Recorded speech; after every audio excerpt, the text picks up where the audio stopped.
Setelah Perang Dunia Pertama berakhir, terjadilah krisis keuangan terbesar di dunia. Semenjak saat itu, sistem keuangan, sistem perbankan, bursa saham mengalami perbaikan-perbaikan yang sangat berbeda jauh dari sebelumnya. Perang dan resesi ekonomi membuat pembaharuan di dunia keuangan adalah imbas positifnya. Kita pasti setuju bahwa pressure atau tekanan dalam hukum fisika merubah karbon menjadi berlian. Intinya adalah adanya tekanan. Benda tak bernilai seperti karbon ditekan di pressure jadi benda paling bernilai sedunia yang namanya berlian. Jadi tekanan jangan pernah ditakuti, masalah jangan pernah ditakuti. Semuanya harus dihadapi. Tekanan Perang Dunia menghancurkan seluruh dunia. Namun sejak selesai Perang Dunia Kedua, kecepatan pembangunan teknologi ada dalam kecepatan penuh yang membuat dunia seperti saat ini sangat maju dibandingkan 100 tahun yang lalu. Kemajuan umat manusia dalam 5.000 tahun dicapai hanya dalam 100 tahun. Sejak Perang Dunia Kedua juga ada New World Order yang bercita-cita mulia untuk tidak ada lagi Perang Dunia Ketiga, ingin membuat dunia damai. Dan New World Order tadi di bawah kendali negara pemenang Perang Dunia Kedua, yaitu Amerika dan sekutunya. Lalu sejak tahun 2013 dunia punya penantang baru, penantang New World Order, namanya Tiongkok. Selama 300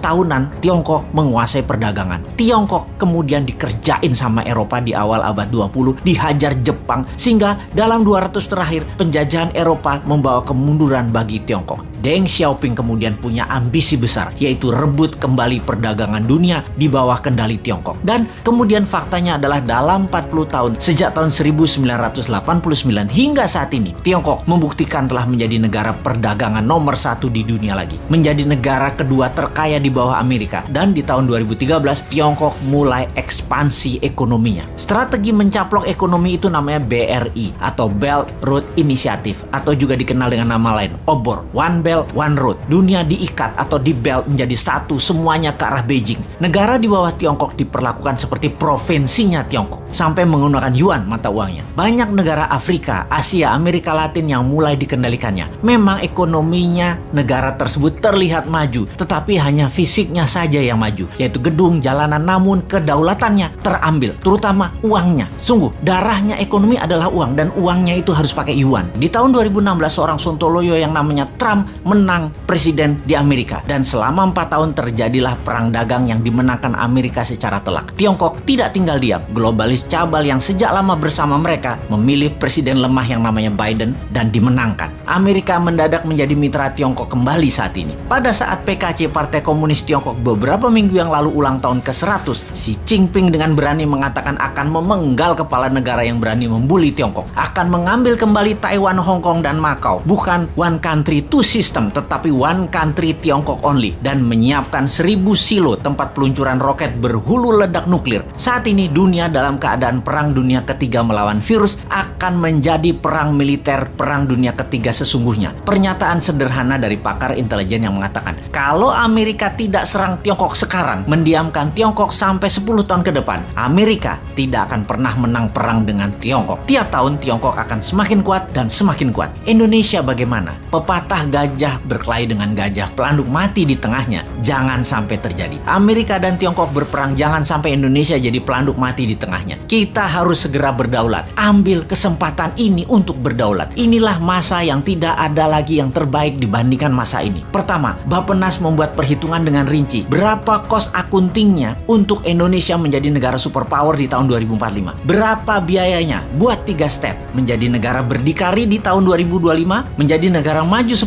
tahun kemudian dengan dasa chip hingga tahun 2035, dan menjadi negara superpower di tahun 2045. Step pertama adalah menjadikan Indonesia negara berdikari, mampu berdiri di atas kaki sendiri hingga tahun 2025. Memerlukan uang katakanlah 6.000 triliun, yang 50%-nya untuk UKM ekspor dan ketahanan pangan. Sisanya untuk kesehatan dan sarana tempat tinggal serta jalanan distribusi. Kita printing rupiah biru, rupiah baru yang masa berlakunya 10 tahun. Dalam 6 bulan ini, sampai akhir tahun 2021, hitung rinci dan gelontorkan mulai awal tahun 2022 dengan kecepatan penuh dan secepatnya kepada UKM-UKM. Lihat hasilnya bagaimana strategi New Mind ini akan menghasilkan karya, yaitu Indonesia negara superpower.